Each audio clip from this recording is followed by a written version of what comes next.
Let's crush an instant nerdle. Instant nerdle is a scrambled up math equation that it needs to be unscrambled. So today we just have division, which means that we're either going to have a triple digit number out front divided by either a single digit equals a double digit or a double digit equals a single digit. So the equal sign could go in a couple different places, which makes this kind of tough.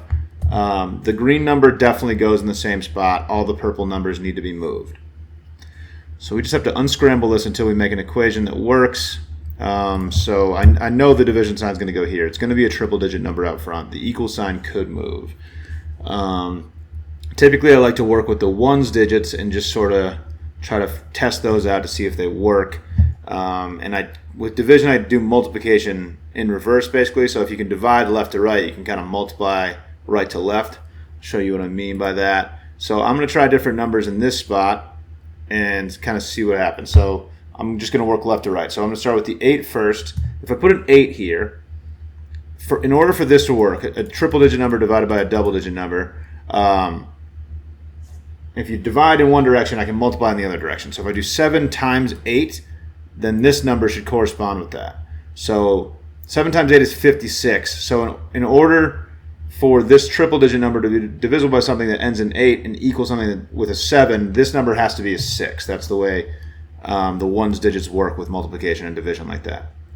So this layout does work so far. So now I can move on to the tens digit to see if I can find something that would work here. So again, I'm going to continue going left to right. So I'll try I've already tried the 8. That's in this spot. So I'll try the 3 next. 38 times 7. 40 times 7 would be 280. This is really close to working.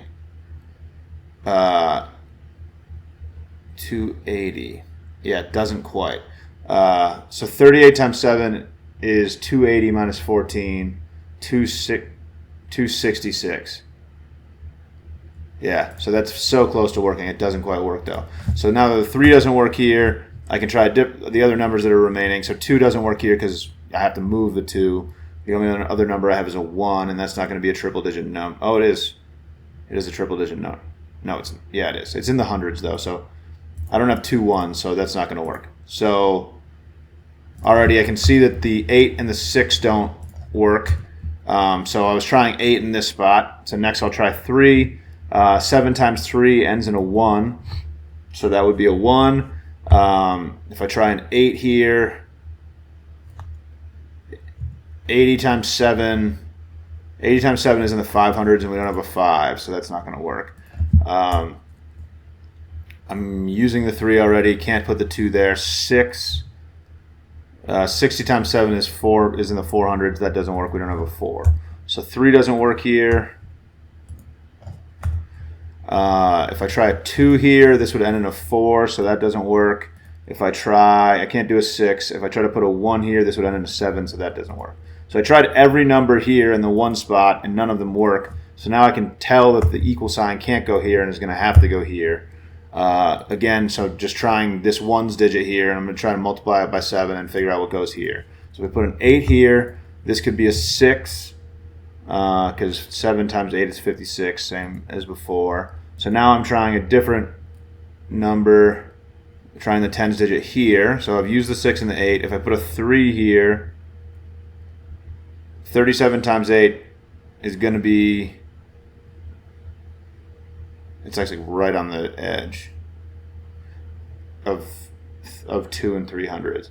Because 40 times 8 is 320 minus 3 times 8. So that's 296 is what this is. And we don't have a 9. So again, very close to this one working, but 8's not going to work here. 3. If I put a 3 here, this ends in a 1. Because 3 times 7 is 21. If I put an 8 here, we're in the 200s. That seems reasonable. But it's not 260, is it? Maybe? Oh, it is. Yeah, 261. This is it. There's an instant nerdle for you, dude. There it is. Thanks for watching. Catch you later.